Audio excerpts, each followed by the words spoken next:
All right, so here's the project for today. Over 20 years, all these rocks on the side of our house are starting to come into the air conditioning unit. You can see the builders or the previous owners or somebody a long time ago put in a couple like paving stones to try to hold back the rocks, but they're all just pushing in here. So the goal today is to build a retaining wall from the house to the edge of the air conditioner.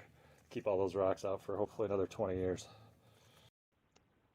So step one was just to remove all of the rocks that had pushed into the AC unit and pull back the weed barrier so I could dig out the old paving stones and the rest of the dirt to place the wall.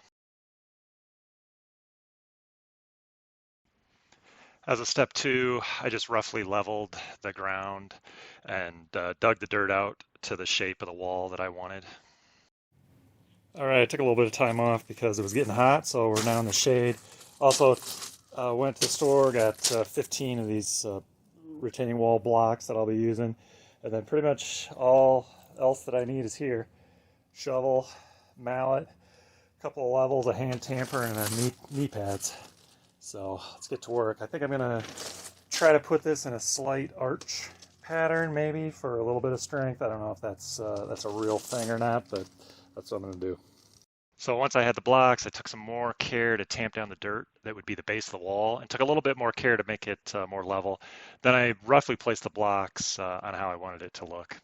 I removed all the blocks and then put each one back, individually hand leveling them and also leveling them with their neighbors.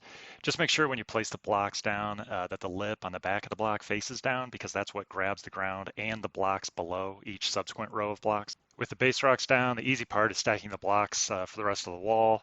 I did have to split one of the blocks in half in this process, of course, for the edge against the wall. I found another video on how to do that. If I can find it again, I'll put a link in the description. It just required a chisel and a hammer for that. I did end up 2 blocks short, so I finished the next day. I tried out putting an additional 2 blocks against the house to make it 5 blocks high, but ended up removing that because it just didn't look very good. Then it was just a matter of packing in the dirt behind the wall and piling the rocks back up so there was no exposed dirt. Against the wall of the house, I did end up putting some new weed barrier down because the old stuff had pretty much rotted away. All told, this ended up being a couple trips to Home Depot and most of a day's worth of work, but I'm pretty happy with that way it turned out and pretty much just required some simple hand tools and a strong back.